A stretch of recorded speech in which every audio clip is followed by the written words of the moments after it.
Has been noted. I call the member for Holt. Thank you, Deputy Speaker. Deputy Speaker, I rise tonight to address an issue which has increasingly concerned me and many within my community, and was exemplified by an excellent investigation by Ruth Lampert in the Herald Sun on the 14th of August 2016. Ruth's article included the damning claim that 41 veterans, those who have served our country, have so far committed suicide this year, which is equal to the number of Australians killed in 13 years of combat operations in Afghanistan. The investigation suggested that young Australian veterans have returned to civilian life with depression and anxiety issues and post-traumatic stress disorder, but have struggled to find assistance. I know in light of this investigation, the Australian Government and the Minister for Veterans Affairs have undertaken a review of suicide and self-harm prevention services available to veterans and to ADF members. Let me make it clear, and I'm sure this sentiment's echoed by those that sit in the chamber with me tonight, to any young Australian veteran who is listening to this speech tonight, I know a couple are, that in your heroism we see the enduring spirit of our country, Australia. I believe our nation has a sacred obligation to our veterans, so just as you serve to protect us, we are obliged to take care of you and your families when you come home. To me, as a legislator, I deeply feel that this pledge has not been fulfilled.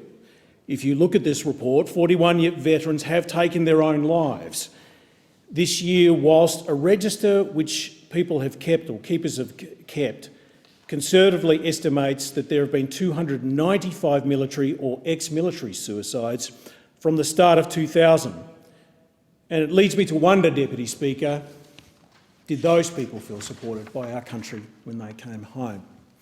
In one instance, I was appalled to hear, and continue to remain appalled as a legislator and as someone that knows the individual in question, that the DVA is making a concerted effort by setting a case precedent to remove Special Forces allowances that form part of an incapacity payment for our Special Forces by the establishment of a case precedence from an injured commando soldier covered under the new MRCA Act 2004. It's in the case, and we can't name this person, WFLT versus Military Rehabilitation and Compensation Commissions, rather Orwellian in terms of the latter. The case is being classified, that's why I won't read that person's name into this place. But the Afghanistan Veteran Commando we have to call WFLT appears to have been singled out by the DVA as the only medically discharged commando who is not able to work. He's been refused the allowance as part of his incapacity payments. In addition, the DVA is running the case in an extremely adversarial manner and belittling the veteran's service to the point where he required hospitalisation to prevent suicide on the 4th day of the hearing. And any fair-minded person in this place listening to that, particularly given I know the service that this individual has given to his country, I know how he was injured, I know who rightly asked for some form of compensation, and the fact I also know, and can't say in this place what was said about this veteran's service that led him to think about committing suicide on the 4th day of the hearing into his compensation claim, says a lot about the maladministration of justice for veterans in our country. And I'll be keeping on coming back to this particular case. It's clear to me, as you probably gathered, that I find this disturbing.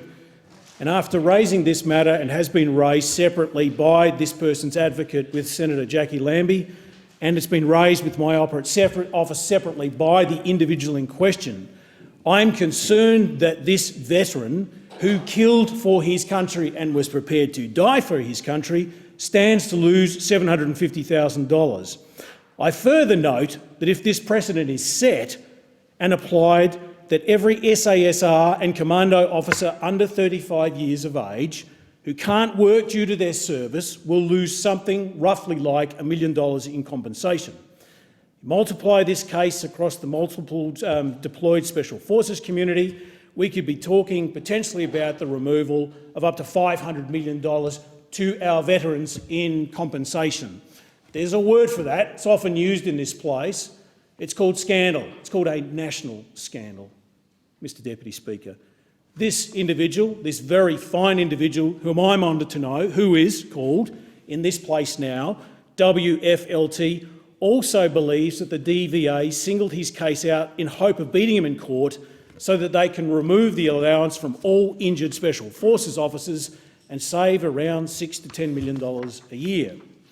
This individual has also stated that they're, in his words, because I asked for his words so that I could read them into this House, there are no common forms or one-stop shop for his area of defence members who are covered under all three acts. Everyone, in his words, is looked at in isolation. Claims officers are only conversant in their legislation, and no one can advise how a decision under one act impacts you under other acts. This one case, Deputy Speaker, clearly shows how veterans are being treated right now by the DVA. We should be supporting our veterans, not forcing them through a 4-year legal battle where they stand to lose $750,000, rather than being paid, I believe, the appropriate compensation, and again forcing this individual to comply with 3 separate acts. Why should 3 separate acts prevent people from getting support? We need to take a different approach. The DVA should exist to support our veterans, not make life difficult. It should also create, and this is in the words of those return service people, a new mental health service, as too many veterans still struggle to get the care that they need. And when you have an urgent need for mental care, Deputy Speaker, you should be able to get the services you need when you need them, particularly when you have been serving your country. After World War II, Australia, in the words of these veterans, they felt truly valued our veterans by establishing the Gold Care Card, Health Gold Care Card, which entitled veterans to first-class health care. Australia understood for those Australians who were willing to make the ultimate sacrifice on behalf of our nation that they should be rewarded for with certain privileges, such as first-class health care for the rest of their lives. We still have the Gold Health Care Card. Now there's apparently a white card and an orange card with reduced privileges, and a complicated system for submitting claims with the DVA because there are too many veterans, apparently, that are suffering, and they have to fight for their privileges rather than being granted. We must make changes, and I know that, and I'm also aware of the limited time that I have. There are many other things that I could say on that note. I want to talk about, on a more positive note, some great work that's been done by some outstanding veterans. In the electorate of Holt, there's a group called the Young Veterans RSL, which was started up by a gentleman called Chris May, Sven Thompson and Scott May.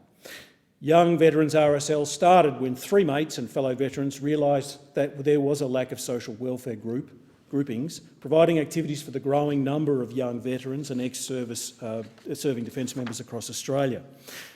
According to one of these young men, Chris May, one of the founders, young veterans will enable those people affected by war to return to the activities that they have not conducted since their enlistment into the services.